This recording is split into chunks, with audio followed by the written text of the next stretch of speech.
is Zach Inks. A little background before I get started. So I've been around the block as far as doing 3D artwork, programming, yada, yada, yada. Most recently, I started working at Clemson doing VR serious games development for the automotive and aviation industries, and then rolled into a sort of unexpected PhD in human-centered computing, and I'll get closer to doing my dissertation research in it. But my focus is in virtual environments and specifically virtual humans. And so coming from art background, when I started all this stuff, I really wanted to figure out how can I, on the cheap, because I don't have a whole lot of money to do this stuff, approach creating lifelike photoreal virtual humans. And a little caveat to this, so this is still a work in progress for me, and as you'll see 65 slides later, that it's not exactly a small, minuscule endeavor, okay? However, there are some ways to approach it that is accessible and relatively cheap. So, photogrammetry. How many people have tried photogrammetry at this point? Oh, good amount, yes. Anybody do it on inanimate objects with DSLRs? A couple people? So most people use your like phone cameras or low-rated cameras and whatnot. So you guys have seen the results. They can be good to bad. And if you want really extremely good stuff, like representing a human being, you really have to push what photogrammetry can do. So I'm going to talk briefly about some of the I should say briefly. There's a decent chunk on the photogrammetry side, but what I'm going to try and show you guys is sort of how that converts over to the look and feel of a static human being, and then how we are going to convert that over to something that will replay in real time, where the animations are believable. Because something looks static and looks good is totally different than something that moves, especially something like a human face, where there's a lot of complexity going on in there in real time as well. So let's get rolling here. So outline, yada yada. Background. All right. So why is visual fidelity important with virtual humans? Has anybody seen Hellblade or the little preview for that? Looks amazing. They're doing some awesome stuff with sound design too. If you check that out. But with virtual humans, it creates an extra sense of immersion. And specifically, some of the things that we're getting out of this is if that suspension of disbelief really happens, you get levels of rapport and trust with that virtual human that you wouldn't normally get through, say, a lesser represented version of a character, right? And so, for those of you who haven't seen, hopefully all my videos will work here.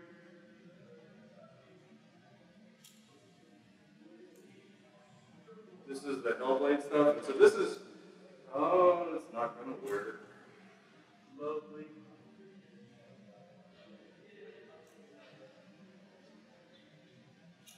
I'm going to have to exit the slideshow every single time.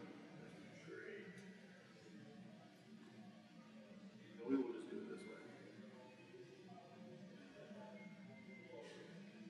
So this is some of the Hellblade stuff.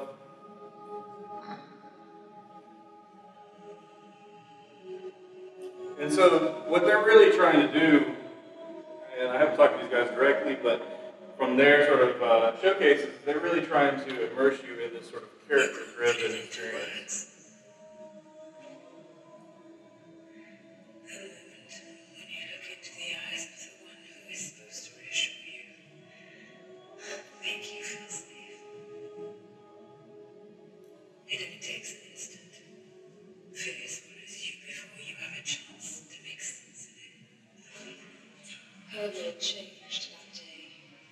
So what you're seeing here is a combination of very sophisticated capture and also motion capture for facial animation.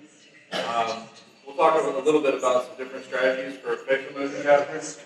If you guys have a lot of money, I can show you guys an expensive way to do this, so that you get really high quality. And specifically, I'm going to try and focus on the feasibly achievable sort of thing.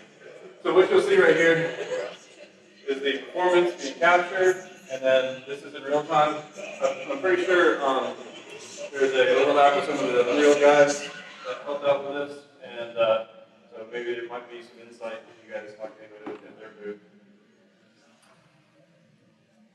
All right, so interesting stuff. I would say check that out in depth if you want to see some of the sort of cutting edge, real-time facial animation stuff. All right, so background, importance of virtual humans. I'm going to assume everybody's familiar with the uncanny valley concept. When we're talking about representing virtual humans and trying to generate rapport and trust, we can have cartoony stuff that really works, but then we have this trough where things get really bad, and then we come up to the other side where you're really approaching a photoreal virtual human, and it starts to then come out of that trough. Anybody play Mass Effect Andromeda? Anybody play it before the patch?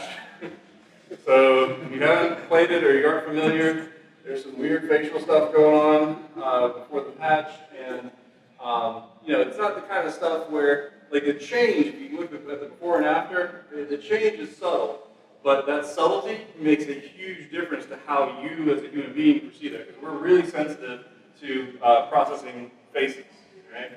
So a couple of things, again, I sort of mentioned this already, but what we're trying to do with virtual humans is recreate the form and the structure so it looks good still, so things like getting the textures and materials right.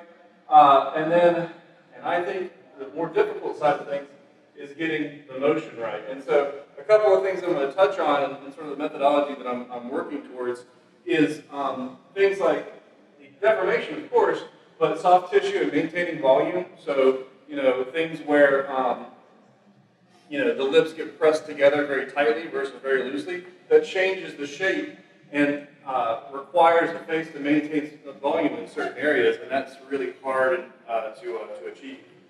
So, a couple of things, background-wise, facial structure. I would suggest if you want to get into scanning and trying to represent virtual humans with any methodology, you get kind of comfortable with this. The thing I want to point out with this slide specifically is, in the end, what we're looking towards, and I'm most familiar with Unity, so if you were in the previous talk looking at the mechanism system, there's a couple of joints that you can associate with your avatar and mechanisms for the face specifically. And so for my purposes, what I'm trying to do is use the minimal joint setup in the head. So a couple in the neck, a couple jaw, eyes, that kind of thing. And then drive everything else, as you'll see, with blend shapes. I did try a couple other methodologies where I was trying to use the targets as a way to predefine joint positions, but if you want to do things in real time, you want to run fast. And in my case, the end goal for me in my research isn't the product. I'm not making a piece of entertainment. I need to get data back from participants about how it affects their believability and their interaction with a virtual human. And so I need to perform well on potentially not so great hardware, right? Musculature and the fatty tissue and whatnot of the face. If you're going to go down this road, I think it's a good idea to look, so if we're talking about the skeletal structure, look at the flow of the musculature. Has anybody hand modeled and retopoed a face for animation? A couple people. We'll talk about the edge flow here in a second. But when you're talking about virtual humans and you want to animate them, your edge flow needs to really match the way the face sort of works. And if you're trying to model an arm for edge flow for animation, you pretty much have a couple of rotation angles there. It's not really that complicated comparatively. With the face, you got a whole bunch of different directions that muscles are going to pull and push and contract. That's going to change the shape of that face. Anybody a fan of Jim Carrey or any other people that use extreme facial gestures? So, elastic behavior and maintaining volume. We talked about that already, but I wanted to show you guys some quick examples.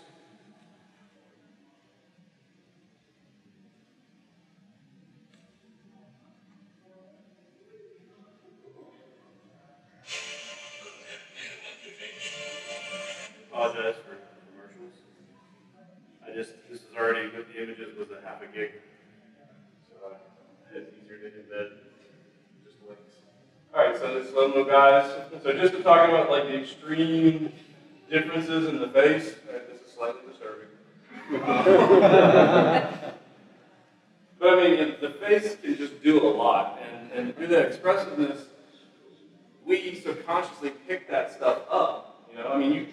this down, this looks bizarre, but if this was in real time, it wouldn't look so bizarre.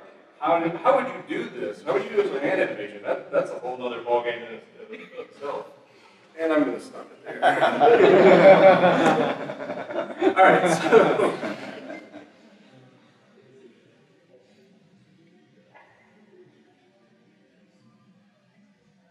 And so just to sort of show, as far as maintaining volume as well, these classic slow motion video online, maybe a little too slow.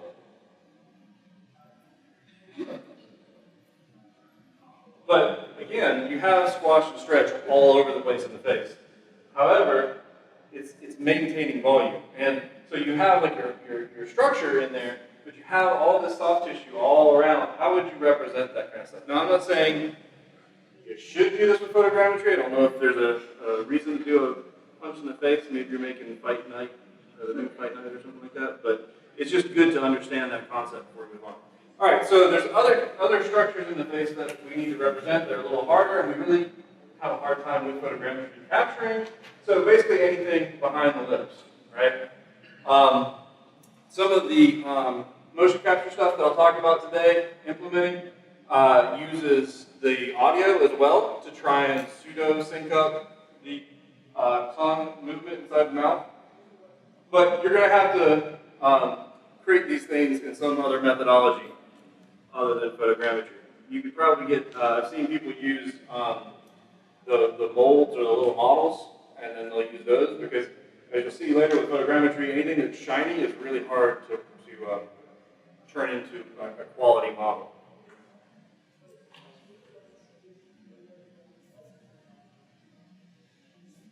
So just to give an idea about how much movement actually goes on inside there. This is me this morning. Half the carrier. All right, so complexity, right?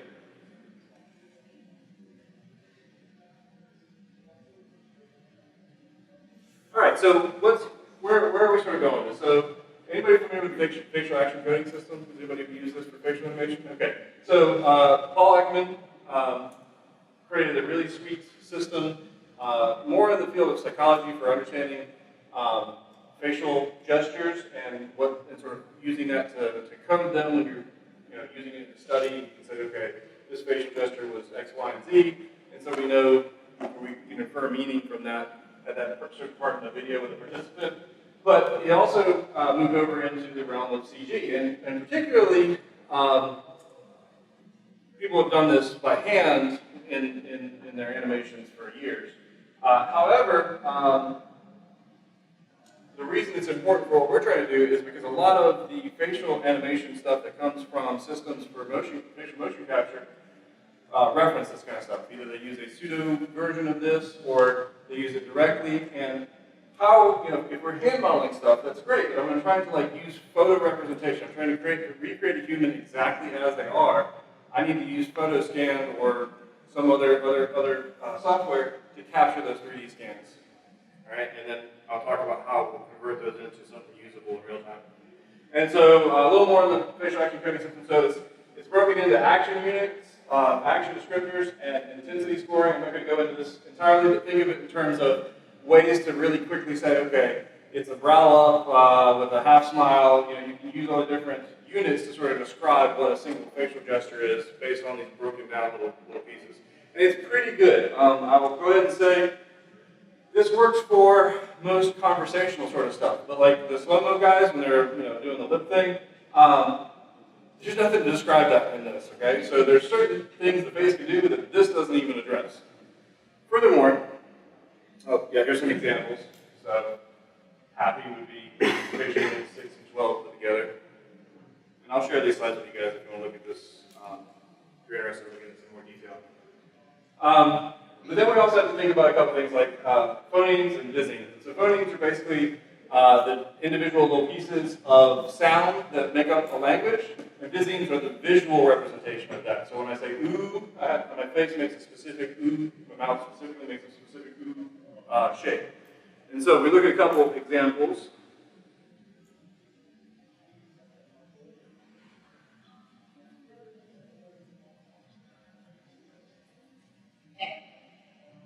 It, O, A, E, I, O, U. And, I'm going all the way through that. A couple things of note, too, that I'm not really talking about too much in this talk, but it's important to, if you go down this road, to consider is how much teeth you're showing really does affect how you perceive it. If the teeth are too low or too high in the head, it looks odd. So, FYI. And then, has anybody ever heard of the McGurk effect? No people? Okay. So I like to show this because it's an interesting effect related.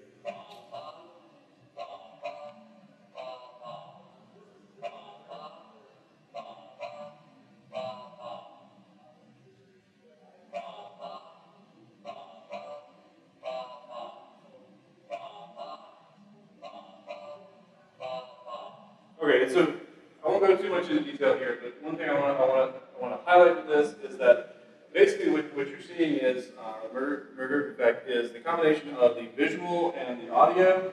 You can, if you change the visual, so if I say like ba ba, and then I say ba ba, but I change the corresponding visual with the audio, they're close enough that our brains will actually mix those two things together. So there's more in-depth stuff online.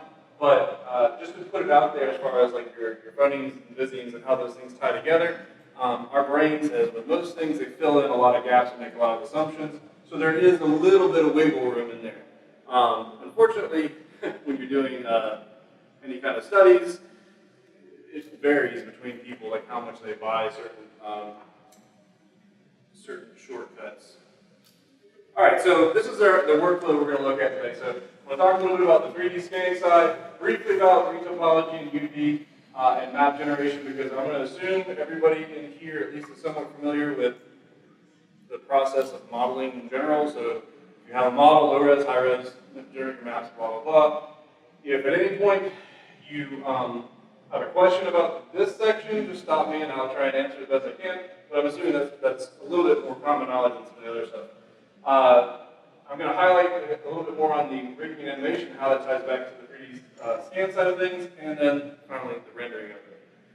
And so, let's get into the photogrammetry. So, this is the meat and potatoes. So, this is where we're basically using software, using images to generate a 3D mesh. We also generate the textures based off of that. And then with my specific goal in mind, I'm using a set of scans, and I'll talk about why I could not make these exact scans in my house.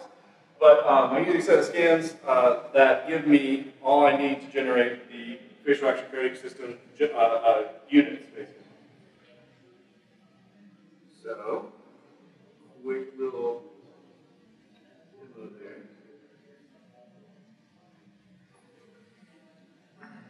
You need a website.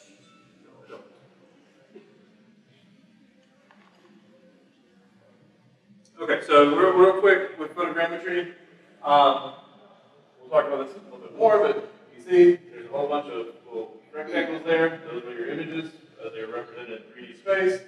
You use those to generate 3D mesh, and then you can project the texture onto it, and then you go through and do your normal sort of cleanup process of retopology and things of that nature, which we'll talk about in more detail later, but this is just a real quick video showing the whole process. Okay, so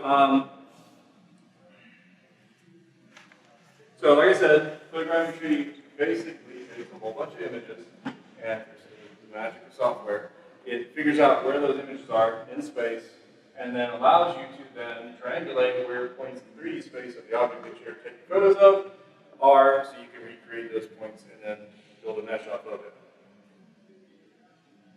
This is the facial action coding system, like the set of scans basically that I'm using.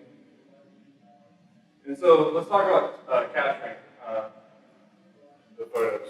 So I'll go ahead and tell you, if you've done photogrammetry, if you haven't, capturing is sort of like the most important part.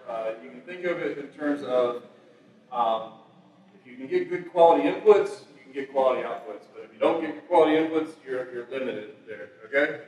So when capturing photos, The first thing I would suggest, and I'm going to spin this, it's going to be photogrammetry generic, and I'm going to spin certain parts towards virtual humans. Okay? One thing that I would suggest, especially with virtual humans, is get some ground truth. What I mean by that is, go take your subject, go out in the real world in different lighting conditions, take photos of them so you can compare them with your end results. Okay? If you want to get really specific, and Epic did a good talk on this, they have it up on the blog somewhere.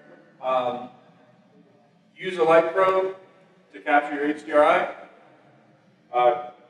and a 50% gray sphere, so you have a comparison. And then, if you don't already use this for photography, use your color checker to compare things. Okay, so you want to set, if you're trying to represent humans that are photoreal and they work in all different lighting environments inside of your simulation, you need to have something to base your sort of judgment on rather than just your opinion.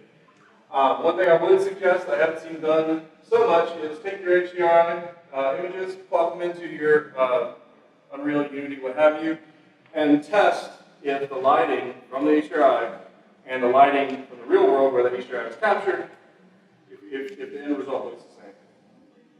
Of course, it won't look exactly the same, but we're getting there. So, capturing photos. So, specifically what's difficult about people. People are sweaty, they shine, right? Bad for photogrammetry. Light passes through the surface, it bounces around the surface of the skin and the flesh and the tissue of the face, specifically. And it's hard for people to sit still. Okay, this is number uno pain in the rear, right? And so, we want to capture all the different facial gestures, but we need them to stay still long enough to be able to capture high quality images for the photogrammetry. So process, and I'm saying approximately 30 degrees. You have to sort of play this by ear, depending on how how far away you are from the subject matter and whatnot. Well, the big thing is you need visual landmarks that overlap between photos. So if I'm trying to do photogrammetry capture for this projector here, I want to make sure that my next photo and my next photo are somewhere in the neighborhood of 30 degrees difference ballpark, right?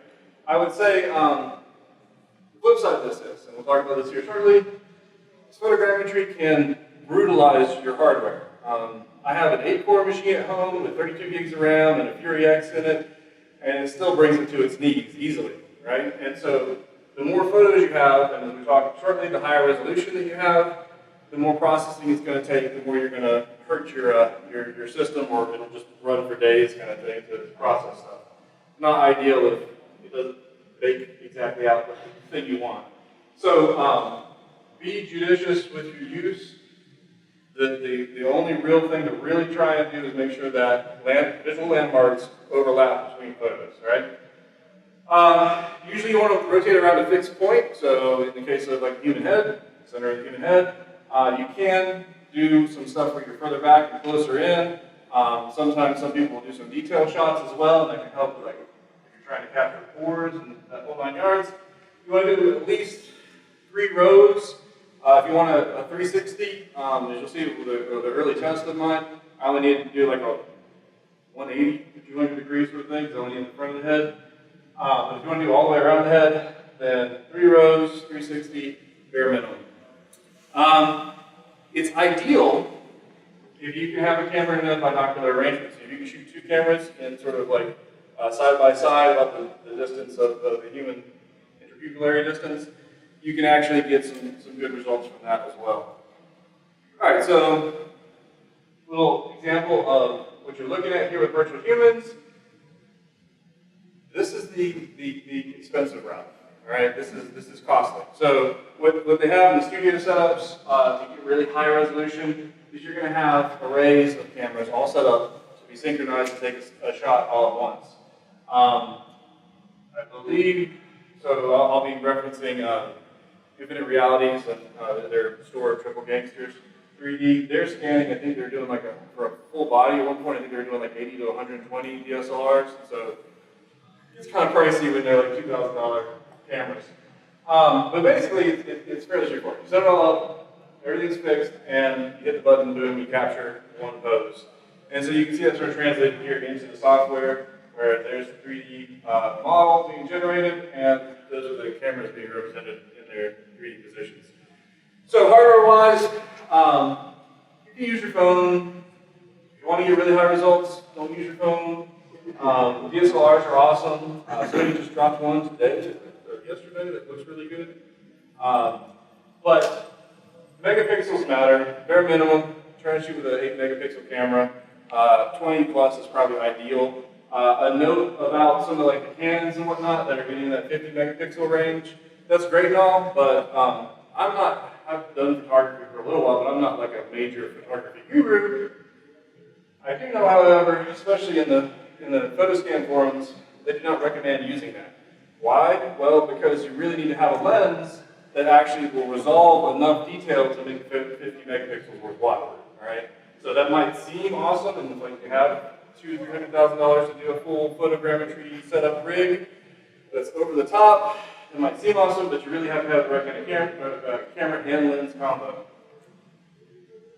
So as far as the lenses go, so you can have different millimeter lenses, but 35 millimeter fixed prime lens is what you want to sort of shoot with, ideally, because prime lens gives you better optics. And what you're going for your images is not any of the stuff that we try to do for like Instagram, right? So any of the stuff we want to do to make our images more visually appealing, we want super crisp, sharp images. That's what we want. You can get that. That's exactly where we want to go. Another issue is the shininess of things, all right? So whether you're doing objects, but specifically with people, use cross-polarized lens filter.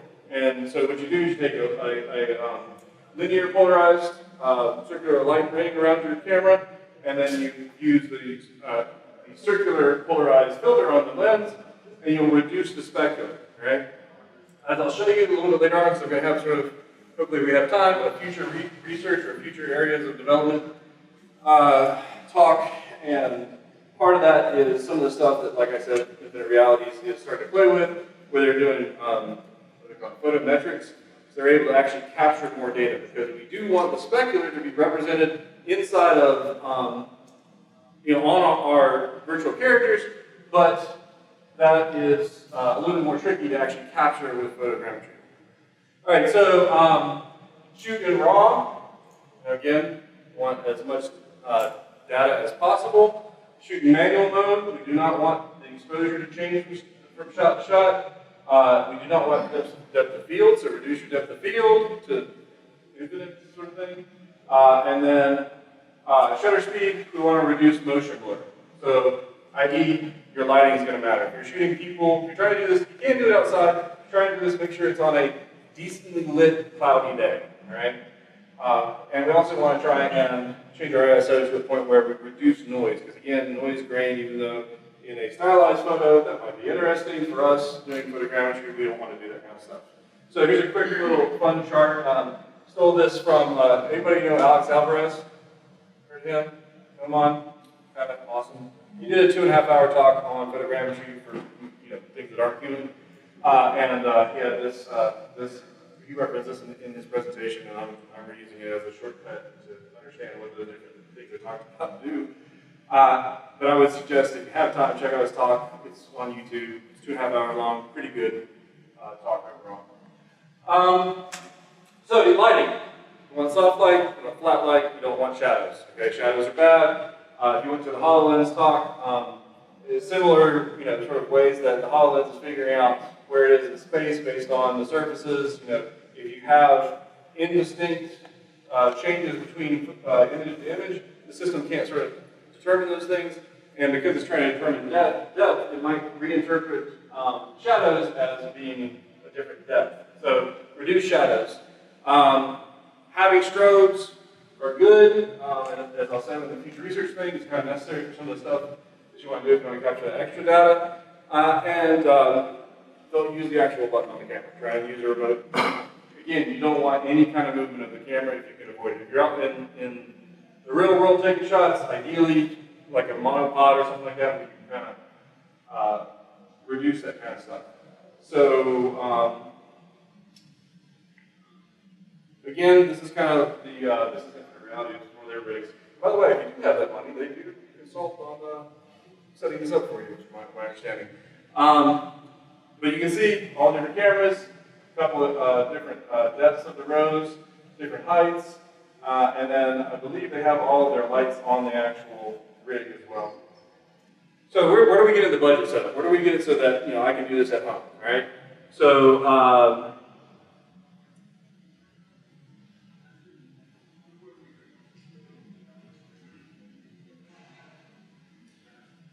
Pi 3D scan. Anybody play with Raspberry Pis yet in here? A little bit? All right, they're cheap, right? So you can buy a Raspberry Pi now. The Pi Zero is like $5, and they have cameras. And so, well, they don't have them. I mean, whether you get to buy the camera separately, but the camera can attach to it, and it's like an 8-megapixel camera. A little note on megapixels: more cameras, more shots, better than megapixels. So if you have to make a trade-off one way or the other, more cameras are better than extra megapixels.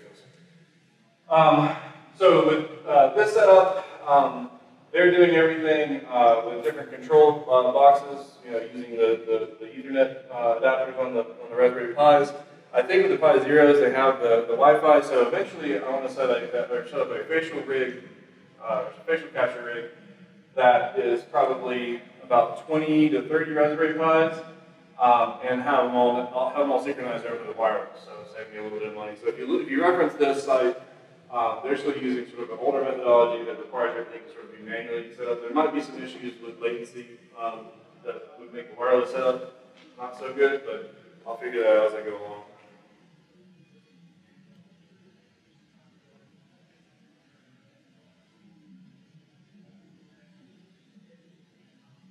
So here's another shot. Somebody set up a Raspberry Pi setup. Now, you'll notice that they've blocked out the background here, and that's fine. But you'll also notice all these weird, strange symbols. Again, if between shots the background is indistinguishable from other shots, it can make the system trip up on how it arranges the cameras.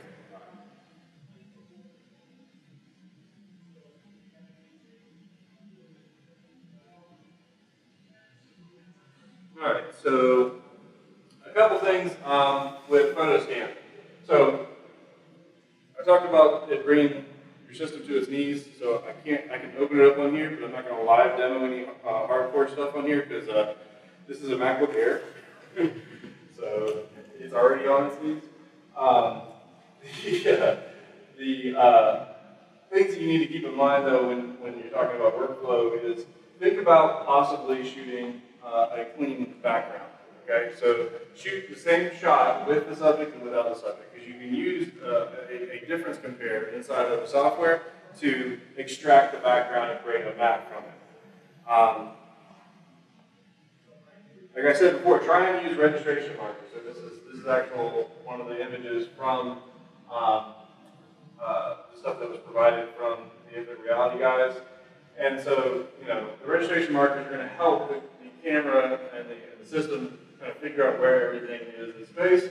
I will say from personal experience, avoid hair. It's very bad. Facial hair has given me quite a hard time with one of our 3D scans who, the gentleman has quite the goatee, let's put it that way. So, basic workflow, straightforward. So I'll open PhotoScan and show you the interface.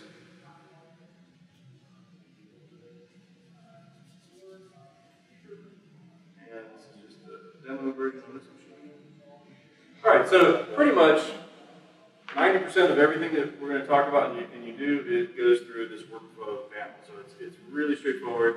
You can't even get to different options until you've done the ones previous to it. So those sort of states, those sort of menu options that we'll talk about are going to just go in that workflow panel for the most part. So import your raw images, and I'm sorry, let me back up one step. So before you import them into PhotoScan, you might want to look at trying to delight them, all right? And so there are tricks that you can do if you're familiar with Photoshop to reduce the highlights, reduce the shadows, okay?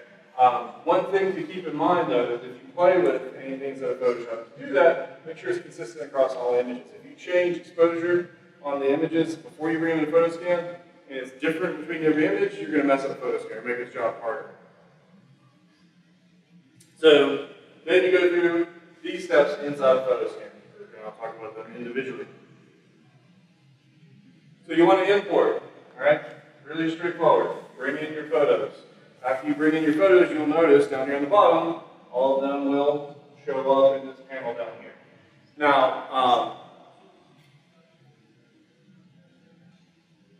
with them down there, you can do some editing inside of Photoshop, right? So you can go through, you can create manual masks. So if you didn't take the shots and you haven't, you don't have a map or an image to do a difference mask with, you can go through and manually do a selection to create the mask. I would recommend doing this. The nice thing is don't assume that the background is useless, okay? Even in this scenario, all you're doing is telling Photoscan what to focus on in making the 3D object. It still needs a background as a reference of where things are spatially, all right? So having that unique image per image overlapping background is important. Then you choose to align the photos, and so this puts them into 3D space. At this point, you can process them, and I think I might have jumped a slide. Yeah, so you can process them, and it builds like a low poly or a low count point cloud. You can kind of barely see on this projector. But it also gives you a bounding volume. You want to adjust your bounding volume so that you're only telling Photoscan only worry about these 3D points in space. Otherwise, it's just wasted processing. You want to then go to, again, the workflow, and then go to the build dense point cloud. And what that's going to do, it takes some processing, and it's going to build you a dense point cloud. The 3D model is just a series of points that are a lot more dense. And so after that processing, however, you can clean up that, and go back one, just so you can maybe see it. You can see there's extra points floating out here in 3D space, right? You can actually select those points and delete them, and it'll help with the end product as well. Then you want to say build mesh. Again, for most of these settings, I'm not kind of oversimplifying this. It's pretty much choose like how heavy you want to hit your computer's CPU and GPU. It's what the majority of choices are. There are some other subtle things, but I want to kind of get into some of the other stuff as well before we miss out on it. And I don't know what my image did load here, but basically you can do the same sort of thing. You build mesh, you build texture. And then, like I said before, we want to look at different points of doing cleanup, so you can just basically select, select extra floating points before you do your dense cloud. And then one thing after you generate your 3D mesh, there's an option for radial selection. And what this does is it looks for points of certain size and distance from the primary mesh that are floating that you might get from junk data. That you can basically set it with a threshold, just cut those things out. So it sort of helps you reduce little floaty bits, which can be an issue as well. And then you export preferred formats, OBJ, FBX, LOT, things of that nature. And then we move into retopology. So this is the example I was telling you guys about shooting with a 10-year-old DSLR under poor lighting conditions to try and get a result. And so I got decent results on one side of the model, and I ended up just using a mirroring sort of thing to copy stuff across. So this is an early sort of attempt at this.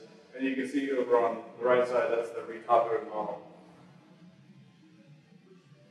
And so, I'm going to go quickly through this kind of stuff, but if you understand retopology, import your high res, do any kind of thing like fill the hole, so you import it into Mudbox, ZBrush, Mesh Mixer. If you guys haven't, if you're getting anything with 3D scan stuff and you haven't played with Mesh Mixer, it's free and it's really awesome. So I would highly suggest at least opening Mesh Mixer up. In your desired program, you want to go through whatever their process is of filling holes. So if you have holes in the model, fill those holes in. This is on your high res, okay? Then you usually subdivide and do any kind of detail transfer on a more cleaned up mesh. Again, this isn't a ZBrush or a Mudbox talk. I'm assuming that you guys have at least gone through like high res, low res, texture generation. But you want to do this sort of cleanup because I'm not saying you necessarily need to have a 3D printable watertight model, but it's good to sort of clean that stuff up so that you can manually fix it when you like do some extra sculpting and whatnot later on. So edge flow, how should this look? Well, pretty much like I said, it needs to flow with the musculature. I can do an entire talk on just how to set this edge flow. I'm going to refer to the internet if you don't know how to do this kind of stuff. But in general, you want to sort of flow with the sort of radial nature of certain parts of the face, the mouth, the eyes, and whatnot. And you can do this kind of stuff in pretty much any 3D package. UV space, one thing that is kind of important is that generally you're going to have unique structure throughout the entire head. So you want to have unitized or 0 to 1 UVs.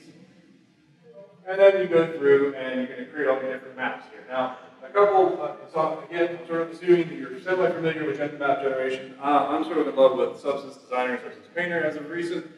But also X-Normal is a really good option if you want to go with something free.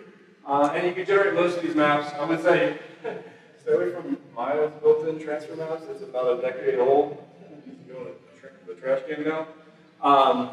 But you can generate all these maps from there. A couple of ones that are important for us is height, thickness, and what I will talk about more here shortly is wrinkle maps. And so wrinkle maps aren't going to be like a setting, they're going to be more of a workflow, but we'll get to that. The reason we need to know about height and thickness is because we need to try and represent the subsurface scattering and the light pass-through on our low poly model. And so, just to give an idea of what, again, this is a bit of future research-wise, but I wanted to play a little bit around with dynamic tessellation. So, the general workflow is that we're going to capture different 3D scans of all the different facts poses, and we're going to generate these maps to then drive elements of our low poly. And so, if you looked at dynamic tessellation set of gains, you know, we're going to specifically show wrinkle maps here, but later on down the line, I'd like to see if I could make a performance-related shader that would take the height information and actually deform the geometry when, say, like the character wrinkles their forehead. So, subsurface scattering. This is actually some of the tests in Unreal that the Infinite Reality guys did, which you'll see from my early tests, or I should say early, my current tests are that I'm moving towards this in Unity as well, but we need to write some custom shaders. And so, an example of wrinkle maps. This is where stuff really does start to come together. So if we think about sort of like this level, the macro and micro levels, as far as representing the face in real time that's believable. Okay, capturing the 3D structure. The different poses for the fact system, that's great. But when we do that, we actually can extract the maps that represent the wrinkles, and that's not really showing too well on here. But if you've seen the blacksmith demo for Unity, they employed this.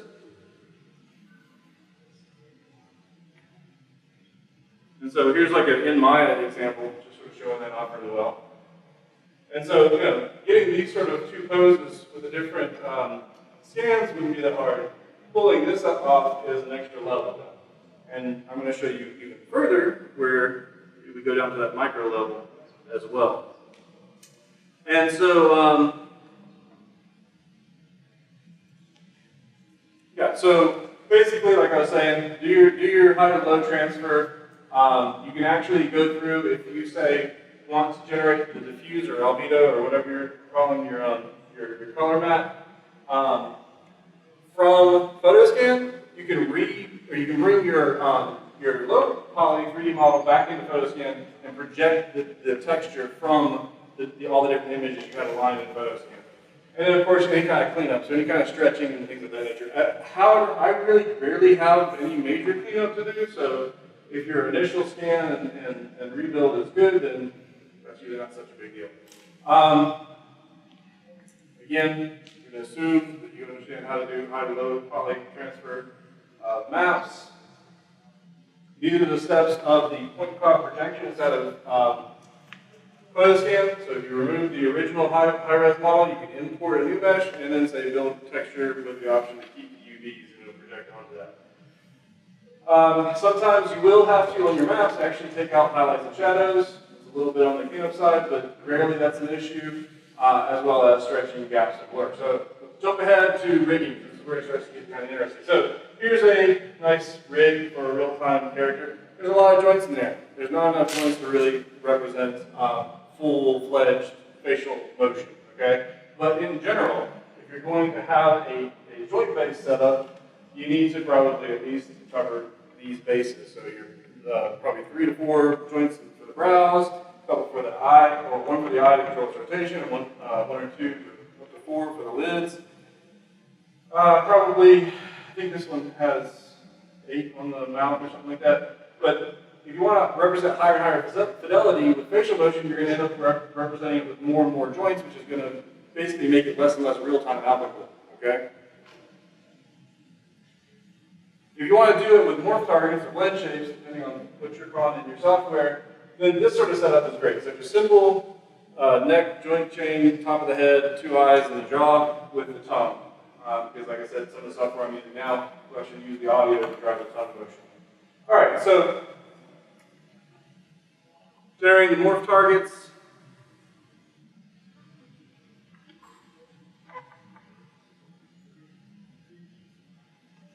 So what I'm using is RAP3. Has anybody seen this program before? Russian company. This is the closest software that I would go ahead and say it works as advertised. It's worth every single penny. I am in love with the software. It's $350, but definitely well worth it. So what this does, so a couple of things, what RAP3 does, and which it sort of plays into this workflow, is it allows you to set up, which is nice, a node-based structure, so it's non-destructive, and so you can, once you have your workflow and everything done, you can swap out models and remap those. And you can see like what they have, they put a couple of points down on the high res, they put a couple of points down on the low res, and based on a couple of different parameters, you're able to wrap that low res onto the high res. Okay? If I can speed this up, I'll take a couple minutes. So a couple other things that are important here. So if you remap stuff or wrap it to different things, it's really intelligent. So going from open hand geometry to high poly, piece symbol, this is really awesome. So you can, a couple of things, I've been using it on the low poly to exclude areas like the inner eye sockets and inner mouth, because I don't want those to wrap to the high poly. You can tell it to exclude, like that, in that case, the tennis ball or whatnot. You can also do some cleanup of the high poly mesh. There's symmetry features, so you can actually take a asymmetrical mesh and turn it into something that's symmetrical but still based on the high poly. And then finally, the big thing is, because it's non-destructive, there's batch tools. So in my case, for instance, for all the different facial action coding gestures, I can load in all of the high-res meshes, load in my one low-res mesh, and once I have my workflow set up, say go, and it will generate, for the most part, with a little massaging, the different gestures. All right, and so why does this matter? So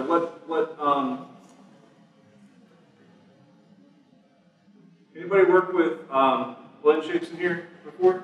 We've been around for a while.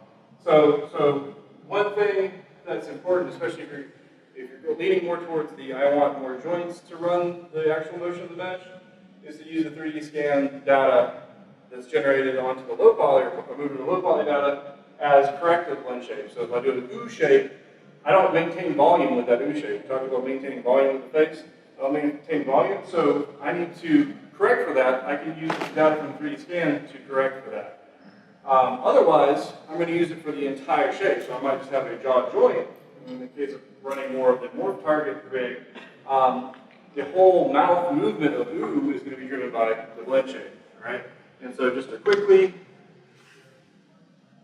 you guys don't know Big Buck Bunny, been around for a while, but to quickly illustrate, most of the time what you see with corrective blend shapes are going to be people who do a motion with the character and realize it crumples or doesn't move quite right, and then they're going to massage it with a little bit of sculpting to get it to have a target blend shape to morph to when that motion occurs on the joints.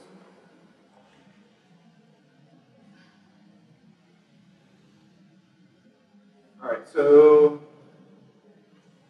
yeah, so this is kind of what that looks like. So this is our retopo version of the guy that you saw earlier, and then this is the jaw open morph target.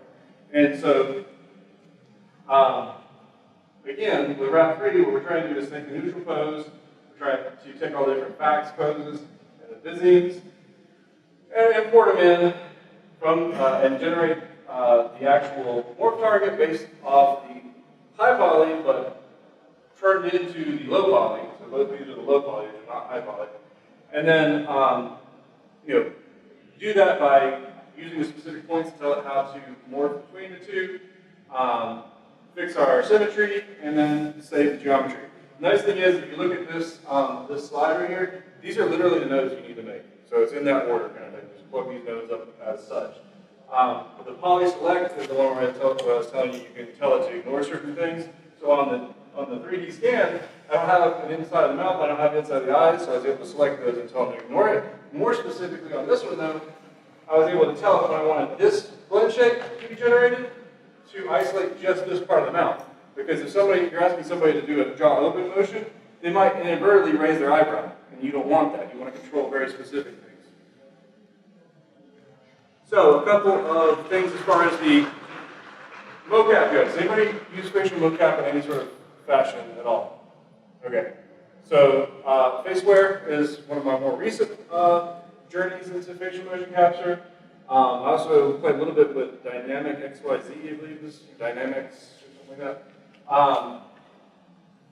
And then, most recently, because I'm on a budget and Faceware is $5,000, I started playing around with a software called FaceRig, which is moving from kind of like, oh, we're making funny little videos of people having kittens for heads with our software to more of a studio version, which allows you to export quad and FBX and whatnot.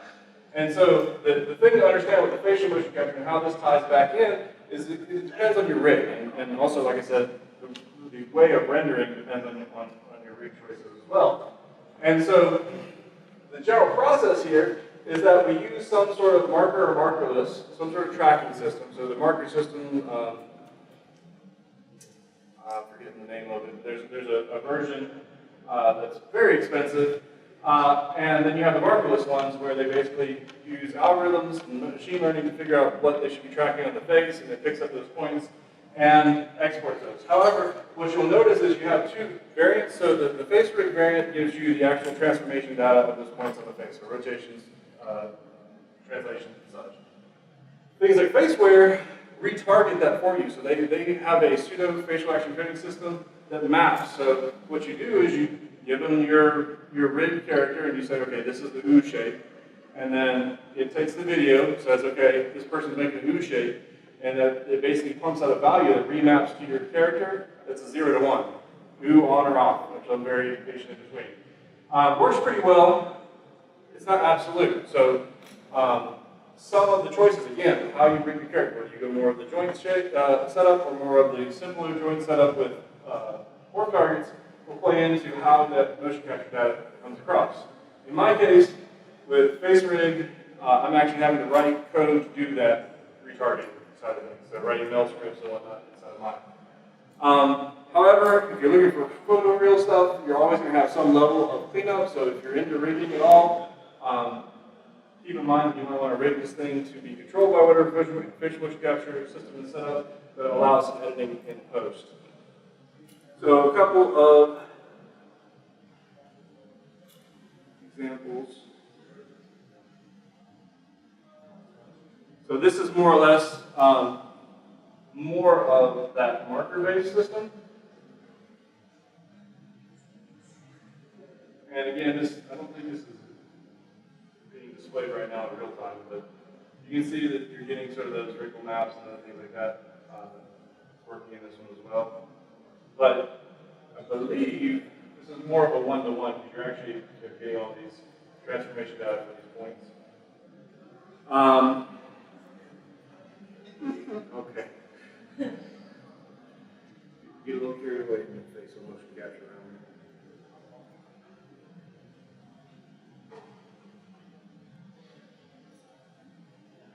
All right, and then this is a markerless system. This is the Dynamics XYZ thing, which is another quality one. It does give you kind of like that translation, rotation data. as well, but just FYI, I think it's another $5,000 software, whereas Facebook's $300. So we want to get that quality of motion. We have to incorporate a lot of that stuff. And so to wrap up, this is sort of the end result that I have right now. And so it's not perfect. There's still some things I need to do with this, but I have my workflow for my blend shapes and my joints. All I have to do is hook that kind of stuff up, and bada boom, bada bing, I actually have pretty realistic avatars. Now, again, FYI, for future research stuff, I need to write a shader that gives me the subsurface scattering. I do have a shader that I purchased that does that, but I need one that gives me subsurface scattering, wrinkle maps, and then possibly even the dynamic surface deformation based on height maps. And I really want to show you this really quick, and I don't know where it went. That was in my slides, but let's see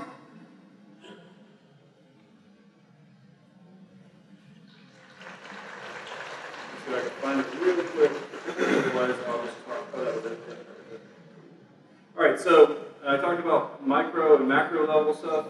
This is the micro level stuff. So if wrinkle maps are kind of micro level, this is where we start getting into the, if you think of skin, like the surface of skin, as being kind of like wood grain, you have sort of cells that sort of align themselves in different directions.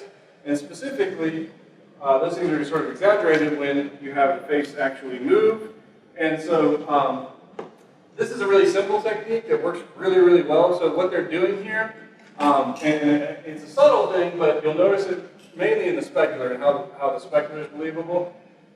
The areas of compression and stretching, all they do is, if I remember correctly, on the areas of stretching of the skin, they blur in the direction of the parallel to the stretch, I believe, and then compression, they sharpen in the direction of the compression.